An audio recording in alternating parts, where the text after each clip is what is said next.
Bonjour à toutes et à toutes et bienvenue dans votre édition spéciale de ce matin, jeudi 26 février 2026. C'est votre média de proximité, Miroir du Grand Kasaï. Je suis Eric Moutobotibanda, très heureux de vous retrouver pour vous accompagner en ce début de journée. Au sommet de cette édition, les grandes actualités provinciales et nationales, le fait marquant qui rythme la vie de votre région et du pays, ainsi que les informations essentielles à retenir. Sans plus tarder, passons à l'essentiel de l'actualité. Miroir du Grand Kasaï, l'actualité, c'est nous.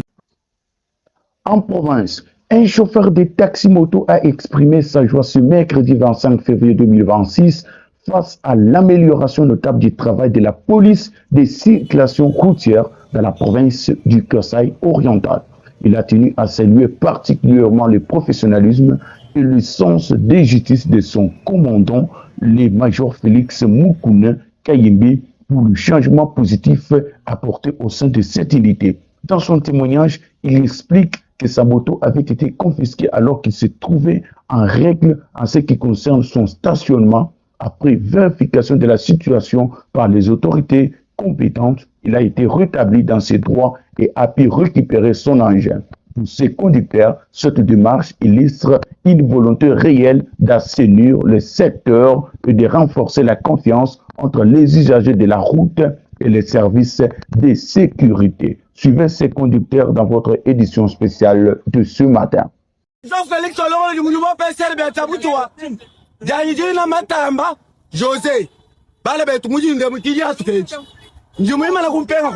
Félix amutulonga chabwani we muso kuimana mkabu di mwomuto teka kuliseka kwenti lonti sikimunyi mwemele kupenda bana betomba lo moto bakwa mkacha nyumemele kupenda kuri ya ujako were bamumu cha mutu banancha mu chisalu bamulinde Félix nzambi wa mutulu amuvujishira matuku walonga lo jumujumwa pese wali moto turu jisafi Tuba ma kwete mirimo ya muchini. Tuba bi mu dela uturu moto tuba chira chilangu. Kari muju ma mutu longo lola. Mutu alu te kubana. Bobu bari bale tebe obi. Ba ngata ma kutaba kaso mana ku nganga mali. Ngala yema muju mutu. Wanja ma kwete Felix mwanzanzi. Felix nyawulo ye yalu nyungwa. Baka banga te moto ba biro. Felix amulo alu ngai muno mbla ma ebibi. Ale we, ata moto.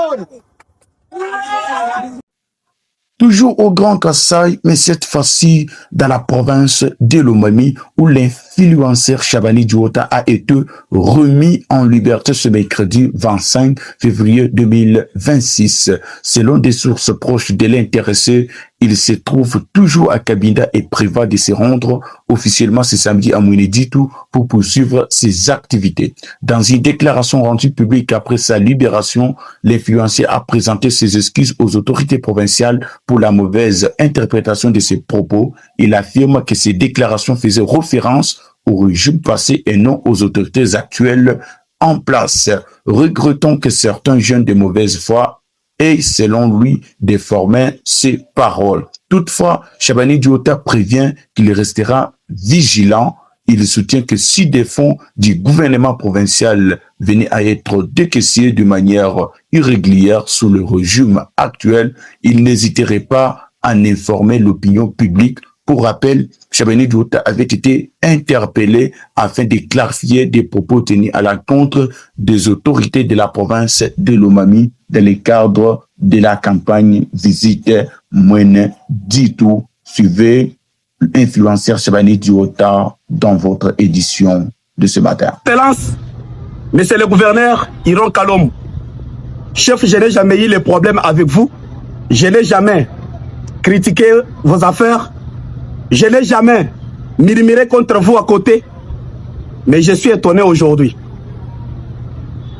Il y a un groupe de gens qui ont transformé ma vidéo avec d'autres mentions effrayantes. Soi-disant, je parlais mal contre vous.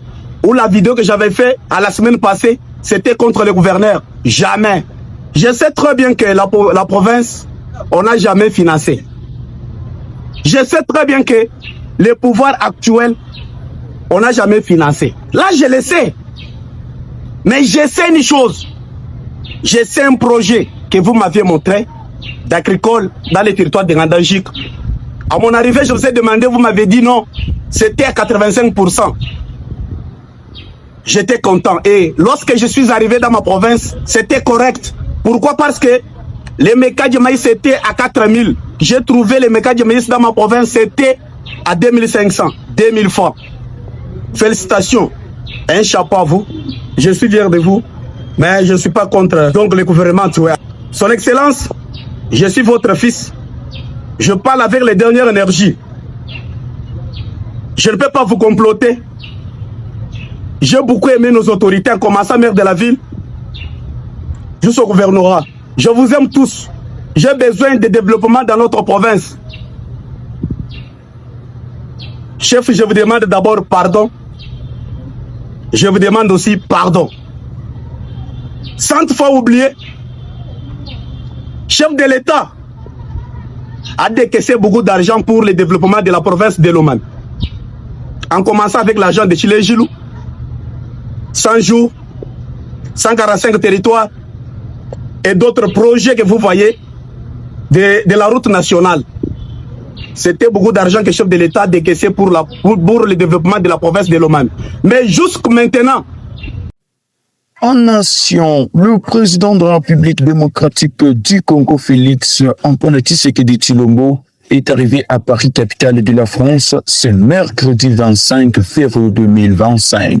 À son arrivée, il a été accueilli au palais de l'Élysée par son homologue français Emmanuel Macron. Les échanges entre les deux chefs d'État ont porté sur le renforcement du partenariat bilatéral entre la France et la République démocratique du Congo, ainsi que sur la situation sécuritaire préoccupante dans l'est de la RDC. La France a réaffirmé son plein soutien aux efforts de médiation en faveur d'une solution politique durable dans la région du Grand Lac. Elle encourage la cessation des hostilités, l'instauration d'un cessez-le-feu et le respect de l'autorité de l'État ainsi que de l'intégrité territoriale de la RDC.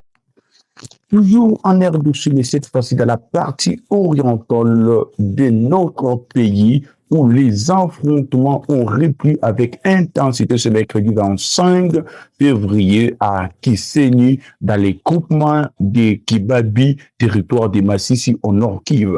Le rebelle de la FEC M23 ont lancé une contre-offensive contre les forces armées de la République démocratique du Congo, FARDC en cycle, et leurs alliés Ouazalendo, qui avaient repris les contrôles de l'agglomération du Manche après plusieurs heures de combats. Selon des sources locales, les rebelles se sont redéployés avec des renforts en hommes et en munitions afin de reconquérir cette position stratégique.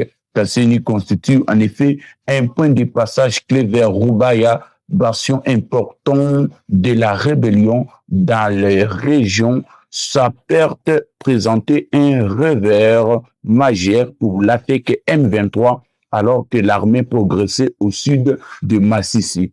Depuis la mi-journée, des détonations d'armes lourdes et légères sont entendues dans et autour de la localité, provoquant un nouveau mouvement de panique. Plusieurs familles ont fui vers les zones jugées plus sûres, abandonnant leurs habitations. La situation humanitaire déjà préoccupante dans les territoires de Massissi risque de se détériorer davantage avec la reprise des hostilités. Le déplacement répété complique l'accès à l'aide et expose des civils à des conditions précaires. À Rubaya, la tension reste vive, notamment après la destruction d'une position rebelle à Kishusha par des frappes aériennes des FARDC. De nombreux habitants ont quitté la cité minière pour crainte d'une intensification du combat dans les prochains jours. C'est la fin de ce journal. Merci de nous avoir suivis. Si vous avez apprécié cette édition, n'hésitez pas à aimer, commenter et vous abonner à notre page ainsi qu'à notre chaîne YouTube Miroir du Grand Kassai. Moi, c'est Eric Montobotibanda. Merci de votre fidélité et à la prochaine.